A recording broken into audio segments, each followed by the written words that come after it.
Hari ini kita akan membahas materi tentang menggambar non-model.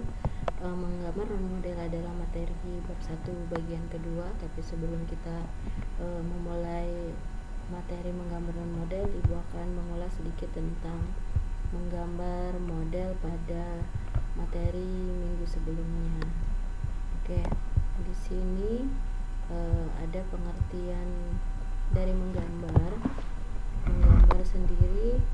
Pada menggambar model, menggambar adalah aktivitas kreatif untuk membentuk imaji gambar yang menyampaikan gagasan, ide, serta simbol sebagai salah satu bentuk ekspresi dengan menggunakan berbagai teknik, guratan, dan alat yang beragam. Oke, kemudian sedangkan menggambar model sendiri itu kegiatan yang kita awali dengan menentukan objek yang akan digambar, kemudian objeknya bisa berupa manusia, hewan, tumbuhan, dan benda-benda yang disusun dengan komposisi yang baik sehingga gambar menjadi utuh. Seperti itu. Nah, ada beberapa hal yang harus kita perhatikan. Yang pertama adalah kita harus memperhatikan struktur kepala, kemudian tubuh, tangan, dan juga kaki. Tentunya kalian sudah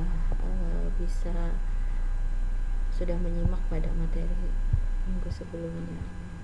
Namun dalam menggambar model maupun non-model itu ada hal yang harus diperhatikan, yaitu adalah memperhatikan proporsi. Apa itu proporsi? Ya, proporsi adalah perbandingan berbagian secara keseluruhan. Nah, artinya apabila kita menggambar itu semuanya harus seimbang. Tidak boleh kepala lebih besar dibandingkan tangan. Seperti itu. Nah, dan kalau kita melihat salah satu bentuk proporsi seperti ini, apabila kita ingin menggambar anak kecil, sesuaikanlah dengan gambarnya. Begitu juga dengan anak usia balita, usia sekolah, remaja, dan juga orang dewasa, seperti itu. Jadi semua sesuai dengan proporsinya. Nah, selanjutnya ada alat dan media. Alat dan media dari menggambar model sendiri, alatnya itu bisa kita sebut dengan kertas atau buku gambar dan juga pensil. Sedangkan media adalah alat bantu untuk alat-alat kita ini. Medianya bisa berupa rautan, cutter, penghapus, papan gambar, dan lain sebagainya. Itu yang disebut dengan media. Nah, ternyata ukuran kertas yang digunakan untuk menggambar juga variatif, ya. Yang pertama ada dari ukuran A0 sampai A5, tapi yang biasa kita gunakan untuk menggambar itu adalah ukuran A3 dan A4 atau disebut juga dengan kertas kuarto. Selanjutnya pensil. Pensil ternyata ada 3. Ada pensil kayu yang mempunyai perbandingan ketebalan mulai dari H, HB, dan B. Kalian bisa searching di internet. Kemudian ada pensil mekanik, bentuknya seperti pulpen dengan isi seperti batang. Nah, jadi kalau ini tidak perlu rautan, cukup ditekan pada bagian belakang untuk mengeluarkan isi pensilnya. Makanya disebut dengan pensil mekanik karena dia lebih mudah. Dan juga pensil warna. Pensil warna dengan berbagai varian dan berbagai merek. Kemudian ada variasi alat pewarna.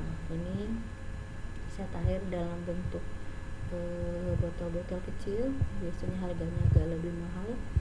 Ada bentuk tube, ada bentuk krayon, dan juga ada bentuk cat warna yang sudah di dalam palet seperti itu, jadi tinggal digunakan.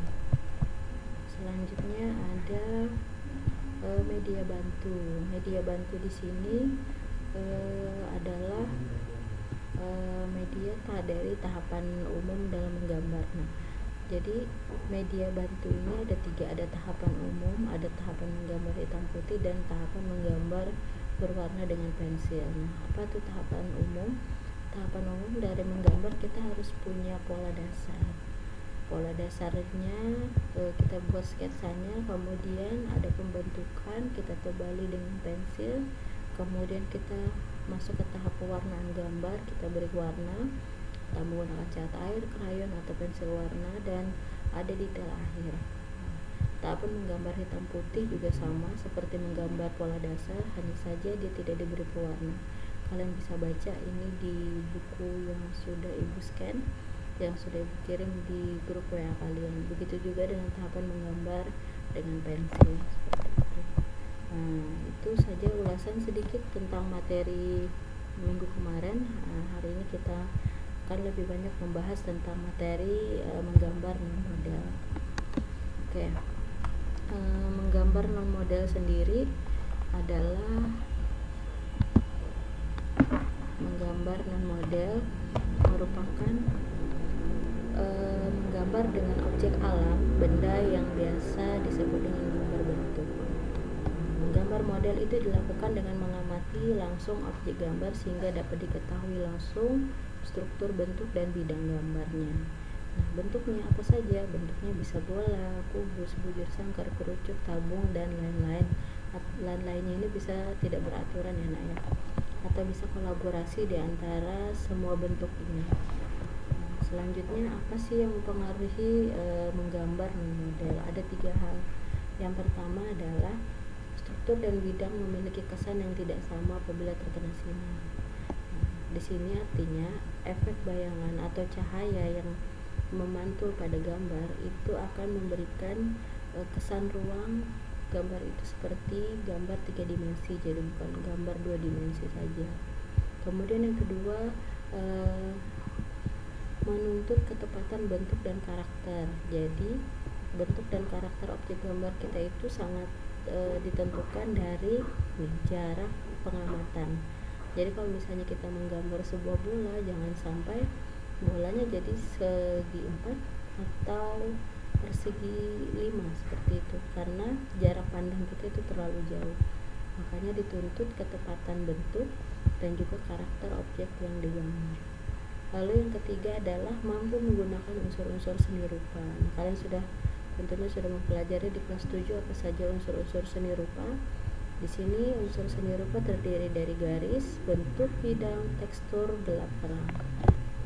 Oke, selanjutnya adalah prinsip-prinsip menggambar model non manusia.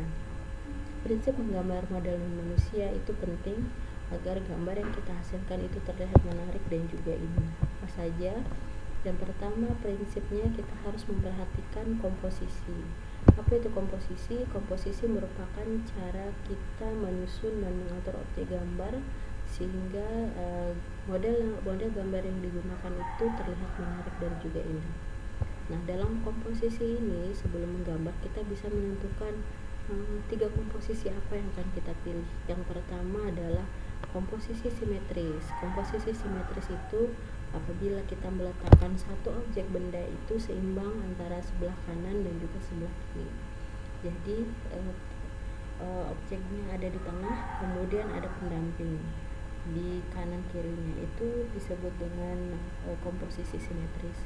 Kemudian ada komposisi asimetris. Komposisi asimetris di sini adalah benda itu diletakkan dalam posisi tidak sama, tidak baik, namun tetap memperhatikan proporsi. Kan kita sudah bahas tadi sedikit, proporsi itu adalah perbandingan keseimbangan, perbandingan kesetaraan, sehingga gambar itu meskipun tidak disusun secara baik namun tetap memperhatikan keindahan dan juga kesatuan antara satu dan lain hal dari semua objek yang akan nanti kalian gambar.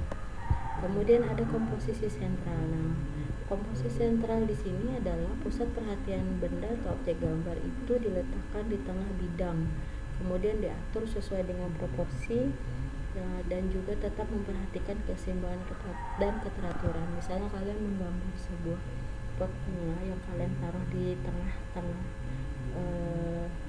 pengamatan kalian dan tidak ada unsur kanan dan kirinya, tidak ada tambahan model atau objek lain, itu namanya komposisi sentral. Nah, komposisi sentral sendiri itu terbagi menjadi 3.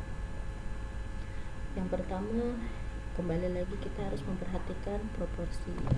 Ingat, proporsi adalah perbandingan ideal dan harmonis antara bagian-bagian benda. Kemudian ada keseimbangan. Nah, keseimbangan di sini adalah keselarasan antara objek satu dengan objek yang lainnya sehingga memberikan perspektif gambar dan sudut pandang menggambar itu terlihat indah seperti itu. Dan juga ada kesatuan. Kesatuan di sini adalah mengatur objek gambar sehingga